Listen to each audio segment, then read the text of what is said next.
Hey guys, Simon here for the Aether Hub, bringing you another Magic the Gathering video. As you can see me, which won't be a surprise to a lot of fans out there of the channel because I have done on-camera stuff in the past, and I decided to bring it back for 2021 just to jazz things up a tiny bit. Now on to today's video, and today we're discussing, of course, Kaldheim, the latest set coming from Magic the Gathering, set on the icy world with loads of nods to Norse mythology. Now, I'm no historian, but I do love mythology. After all, isn't magic just fantasy mythology? From Greek, Roman, Norse, it doesn't really matter. I've had an obsession with mythology ever since I played Age of Mythology for the PC all the way back in high school. So I'm really excited to see Wizards of the Coast's interpretation of Norse culture and myths with Kaldheim.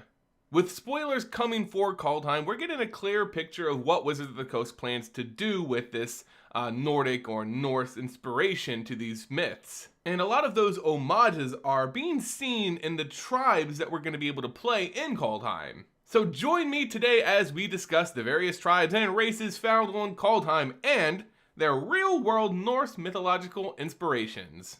But before we get started though, remember, your support of this channel is what's keeping us going. So if you like the content, make sure you hit that like button, subscribe, and of course leave a comment in the comment section below. Now, doing all those things not only helps our channel, but it also enters you in for a chance to win one of 5 specific tribal cards I'm going to give away with this video. Yes, I'm going to give away one card representing each of the 5 tribes that we're going to be covering in this video to fans of the channel. All you have to do is like, leave a comment, and be a subscriber. Then I'll pick 5 winners and announce them in our next video. And if you like giveaways and like free cards, why don't you consider supporting us over on Patreon? It's the best way to support our channel and our content. It gets you these videos way earlier than they appear on YouTube, and you get entered in for a bunch of giveaways, a bunch of free cards, as well as get your name credited at the end of each of our videos. It's a great way to support us, so if you want, go ahead and check that link in the description below, and you can see all the great perks that you get for being a patron. And now, let's get back to the lore.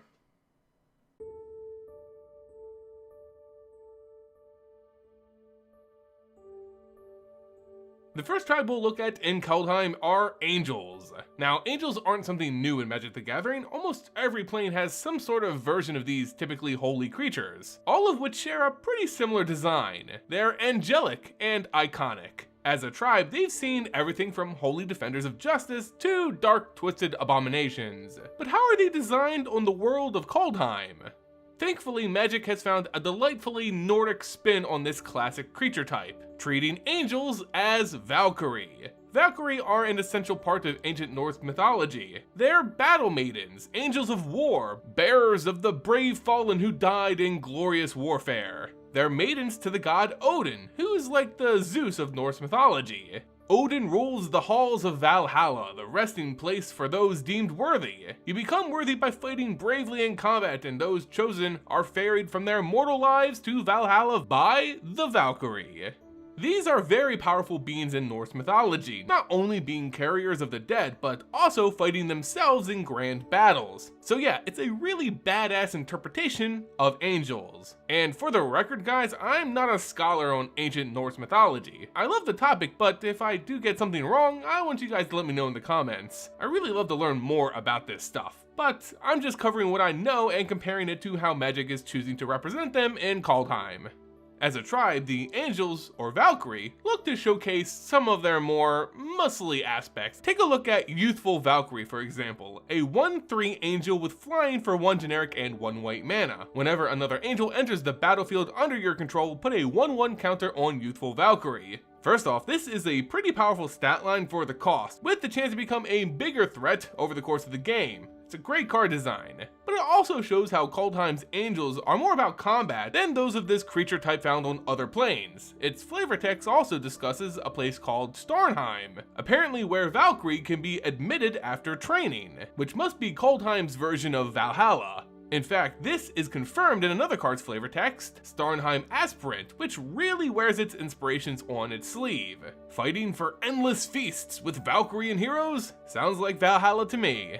Now that's not to say all angels on Kaldheim are bloodthirsty warrior maidens. Others take on a more traditional angelic role, representing the good aspects of Valhalla, such as the inspiration for Valkyrie Harbinger, a 4/5 angel with lifelink and flying for 4 generic and double white. At the beginning of each end step, if you gain 4 or more life this turn, create a 4/4 flying angel creature token with vigilance. Obviously a super potent card, great for any Angel or Valkyrie tribal deck. But more than that, she flies with the very light of Starnheim on her wings, showing how Starnheim, much like Valhalla, is the afterlife of Kaldheim, a place of promised bounty and heavenly delights.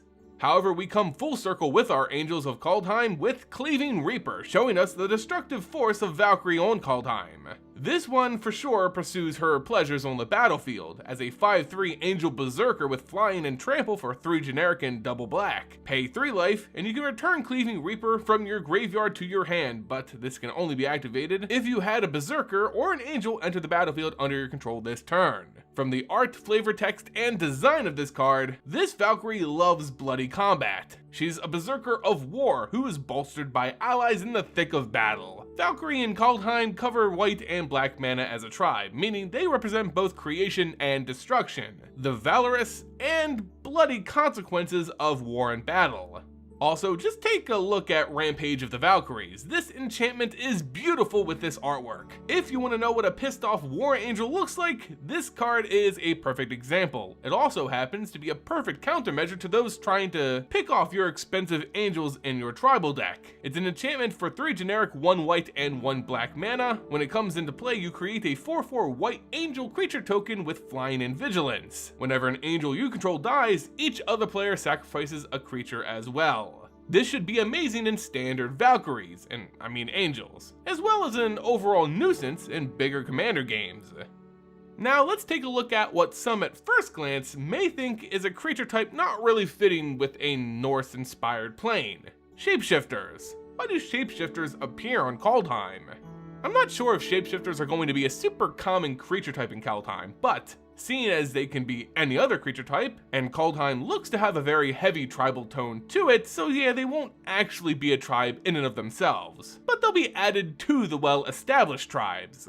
Our prime example of a shapeshifter so far is Gladewalker Ritualist, a 3/3 shapeshifter for 2 generic and 1 green mana. Whenever another creature named Gladewalker Ritualist enters the battlefield under your control, draw a card. So even though shapeshifters specifically aren't a tribe, this card wants to be a tribe with itself, on top of whatever other tribe you want to match it with. Being green, the best candidate would probably be Elves. But what, if anything, is Gladewalker Ritualists and other shapeshifters in Kaldheim representing from real-life Norse mythology?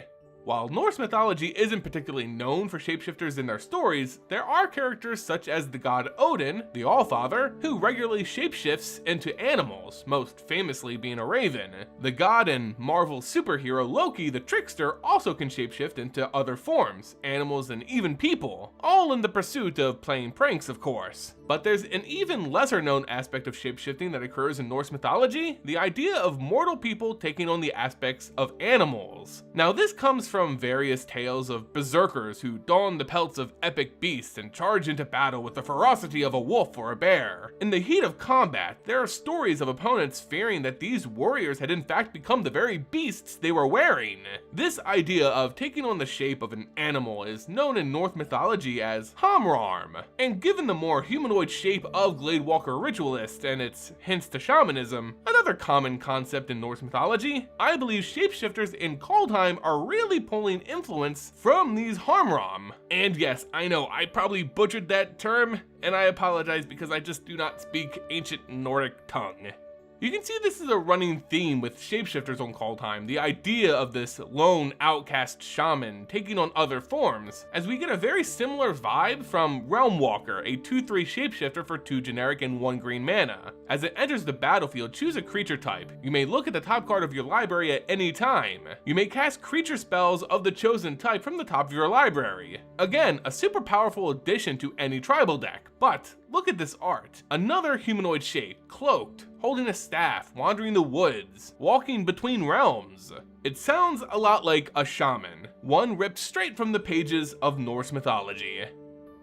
Giants are the next race that get their own spin in Kaldheim, and in my opinion, they're the most, let's say, cliche of the races to be influenced by Norse mythology. I don't say that to be rude to fans of giants, just that Magic doesn't put much of a unique spin on giants in Kaldheim. They are, for the most part, ripped straight from the Norse mythology playbook.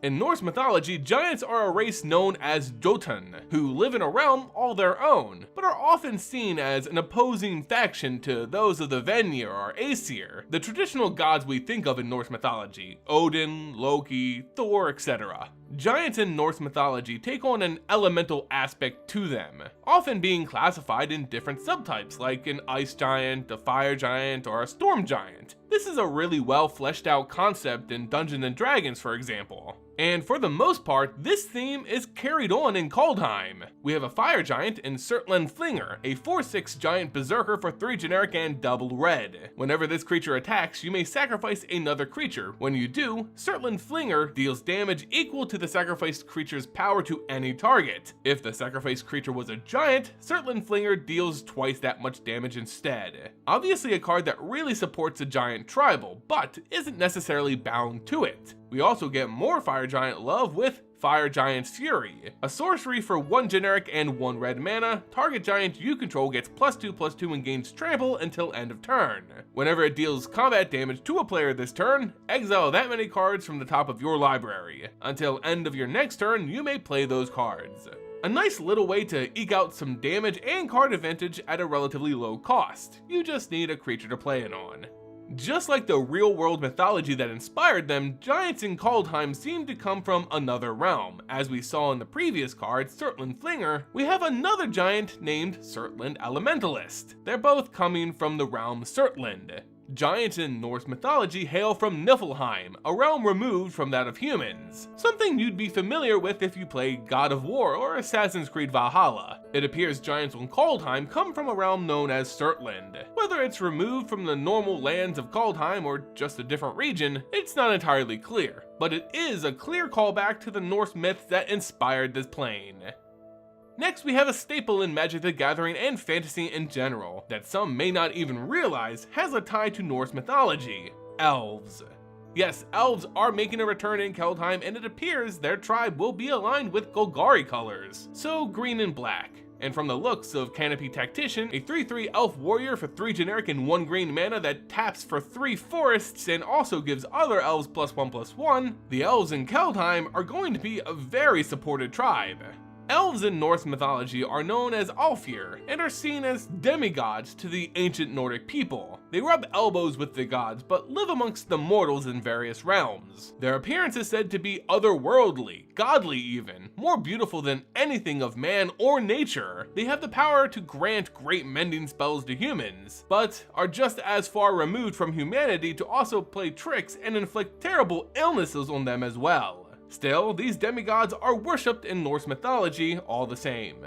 We see a lot of these Nordic influences here with the Elves in Kaldheim. On Kaldheim, Elves are broken into 2 main factions: Wood and Shadow Elves. We can see that Wood Elves, which are typically green aligned, are more of the joyous, boisterous, kindly type of elves humans could encounter, while the Shadow Elves are a little bit more mysterious, a bit more magically inclined, and dare we say a little bit more indifferent to the well-being of humans, just as we see that range of elvish personalities in Norse mythology. 2 Shadow Elves would include Elderfang Ritualist and Thornmantle Striker. Each seems to be almost shamanistic in their design when compared to the Wood Elves, and you see that those are also black aligned. So while Elves in Kaldheim may borrow some significant personality traits from Elves in Norse mythology and Nordic culture in general, they do have some differences. Kaldheim Elves are not gods, but deliberately among the mortal races. They may be physically and magically more superior to humans, but that doesn't put them in an entirely different classification. They may be seen as demigods to the people of Kaldheim and maybe even crafted specifically by the Kaldheim gods, another nod to the Elves in Norse mythology, but they're still a mortal tribe in MTG. Oh, and I can't end this segment on Elves of Kaldheim without mentioning that one of our newest planeswalkers, a native of Kaldheim, is in fact an elf himself. Yep, Tyvar Kell is our newest elven planeswalker, which adds a nice little touch to this tribe. Joining us yet again are a fan favorite that just doesn't get the love they deserve from Wizards of the Coast: Dwarves. Dwarves make their return to Magic in Kaldheim after seeing a few minor appearances throughout more recent sets. We saw some in Throne of Eldraine, and there was even some tribal support in Kaladesh, but none really had that lasting power of tribes like elves or humans. Kaldheim Dwarves hope to bring us back to the glory days of dwarven captains and harbingers. And yeah, vehicles are making a return too. But how are dwarves on Kaldheim similar to those seen in Norse mythology, or how do they differ? Dwarves, or Dvergr in Norse mythology, are much like elves in that they're demigods, beings crafted from the gods themselves. Dwarves in all of fantasy, not just magic, seem to fall under a pretty standardized design idea, one that's ripped straight from the pages of ancient Norse mythology. In ancient tales, dwarves are known as tunnel folk who live underground, under mountains, digging deep into their realm of Svartalfheim. They're known as being incredibly handy craftsmen, some of the greatest known in the Norse pantheon. They created legendary artifacts like Thor's hammer Mjolnir, the chains that bound the wolf Fenrir, and Gungnir, the spear of Odin. Clearly, if their wares are good enough for the gods, it truly must be of masterful make. The dwarves of Kaldheim seem to take some elements of this mythology, such as their living underground within strengthened forged fortresses, as seen in the flavor text of Armed and Armored.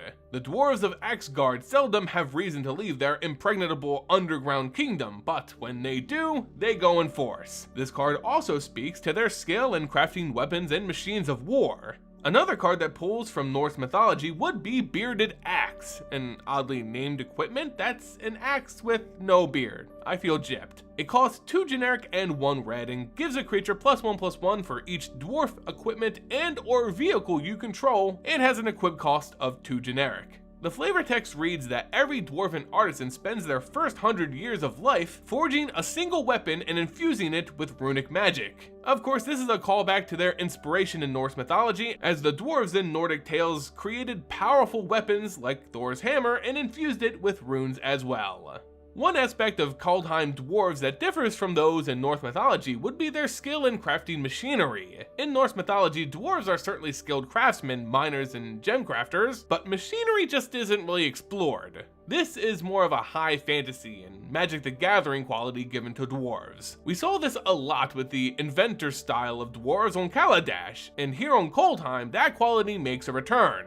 Dwarves are the crafters of great vehicles, and it looks like vehicles and artifacts will go into their overall tribe. Just take a look at Gilded Assault Cart, a 5/1 vehicle with a crew cost of 2, with trample for 1 generic and double red. Sacrifice 2 treasures, return Gilded Assault Cart from your graveyard to your hand.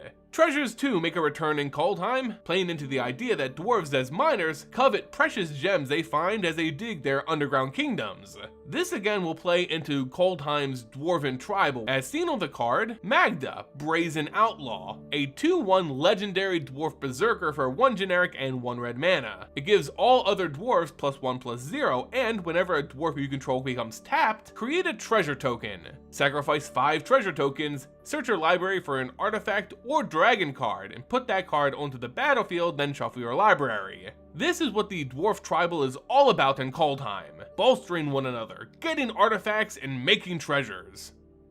And that, you guys, is gonna do it for this quick introductory video on the various races and tribes found on Kaldheim, and how they were inspired by real-world Norse mythology. Now, this was only a quick guide, as more and more from Kaldheim is being revealed. If you guys would like, I can cover each tribe in a little bit more detail as we get a better idea of the story in Kaldheim. Let me know your thoughts in the comments and show your support, and I'll have it done.